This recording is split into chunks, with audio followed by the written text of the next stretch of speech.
All right, finishing up with John Young of Cryptome.org. You're going to beat this Yahoo situation, I'm sure. Plus, they're coming after you. Will only make everybody go get the documents, mirror it in thousands of places. I mean, can they really do anything legally? I guess they can sue you, but then that'll just bring more attention to their profiting from Big Brother.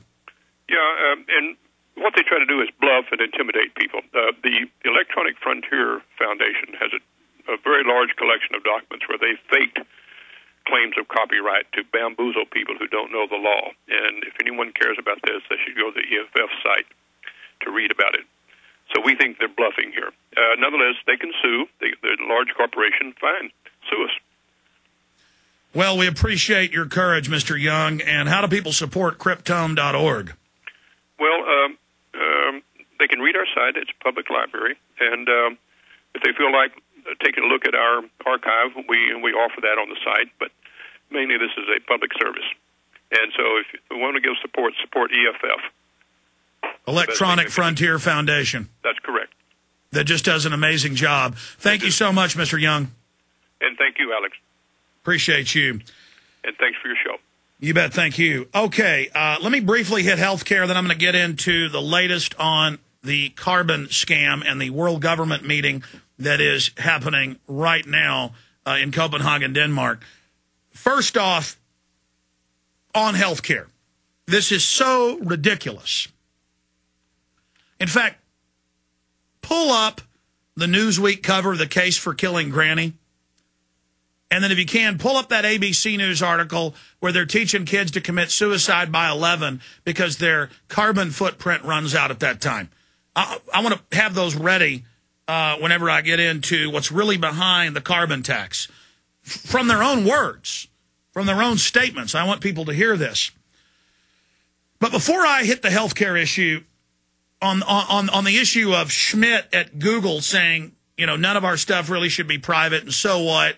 You know, don't think it's private, don't have anything to hide. What do you have to hide?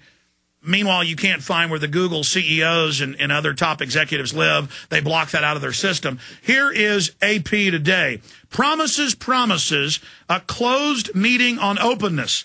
It's hardly the image of transparency the Obama administration wants to project. A workshop on government openness is closed to the public.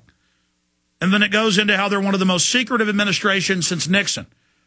And he makes it secret who goes to the White House and everything else. It's just incredible. So there is some of the news on that front. Okay, on health care. There it is, The Case for Killing Granny.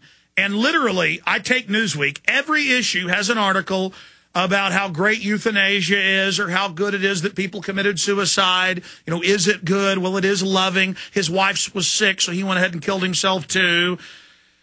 And Tom Daschle wrote a book, and wrote the original health care bill saying above 60, you don't get eye surgery. That's for young people. Teaching you the pie is only so big. And if you're going to get ahead as a young yuppie, you've got to be for getting rid of this aging population. And in the bill, it says 2.5 to 5% of your check will be taken for the new health care and $250,000 fines, 5 years in prison if you don't get the insurance. That's in the bill.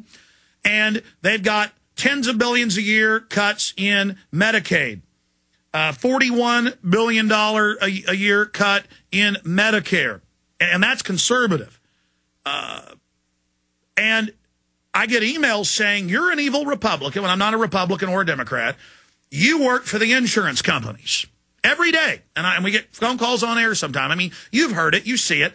When it was in Wall Street Journal a few weeks ago, and that the healthcare industry and their top lobbyists for the insurance companies were going to pull out of support of the healthcare bill 3 weeks ago because Obama, under pressure from Democrats, wasn't going to make the cuts and wasn't going to force you to get insurance. Dennis Kucinich, who I don't agree with politically on a lot of issues, but at least he's honest, I respect him, is an admitted socialist.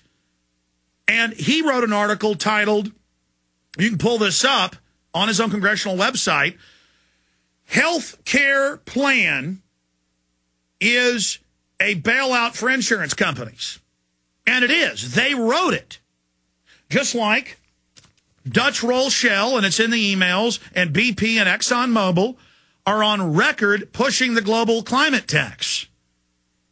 And then people say, oh, you work for the oil companies because you're against the tax. That's like the Federal Reserve and newspapers they controlled or owned ran articles by the banks, sponsored by them, saying we don't want the Federal Reserve Act in 1913 when it was for them. That's a simple trick. There's so many tricks they use.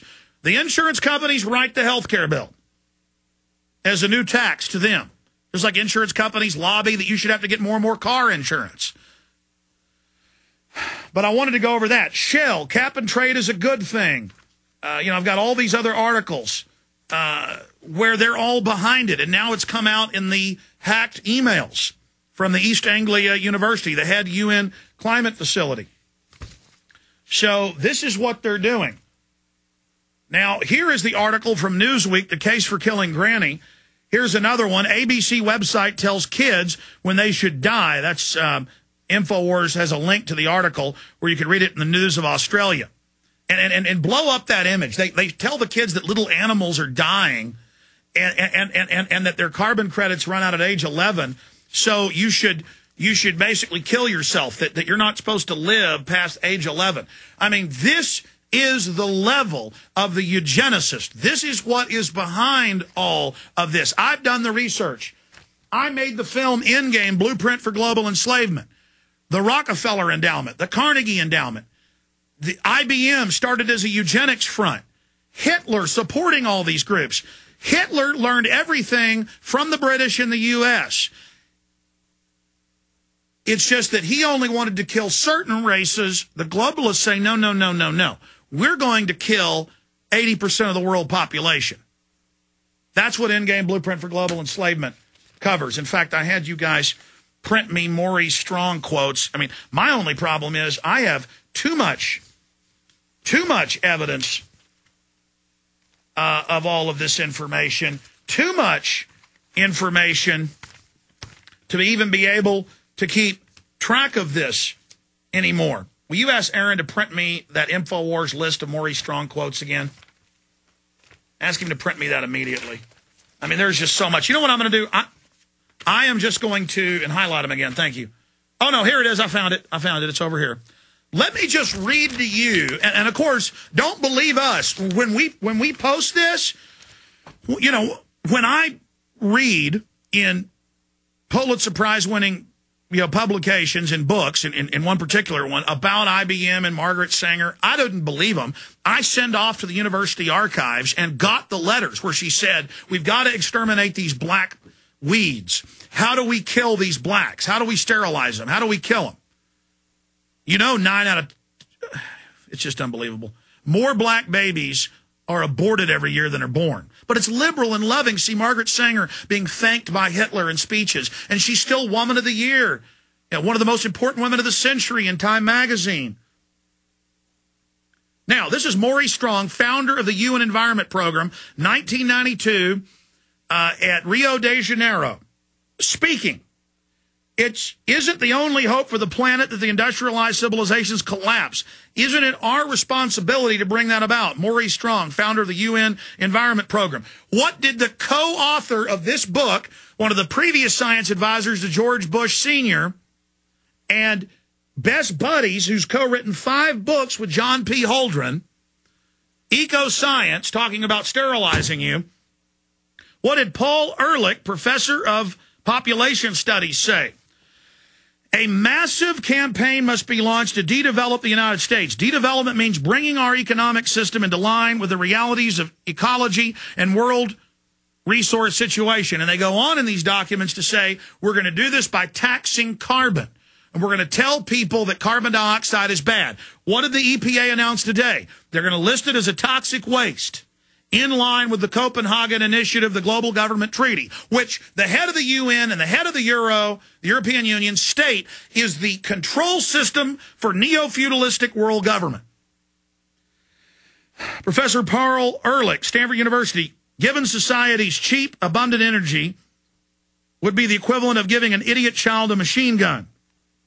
Dave Foreman, co-founder of Earth First, the 3 main goals must be to reduce human population to about 100 million worldwide, destroy the industrial infrastructure and the wilderness with its full component of species returning throughout the world.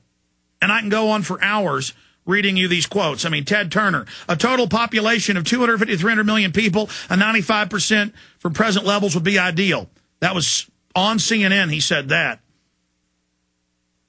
And then, of course, you read the Human Genome Project caught red-handed developing cancer viruses that they then add to the vaccines, caught red-handed. I mean, these people are so devastatingly evil, and they're just frothing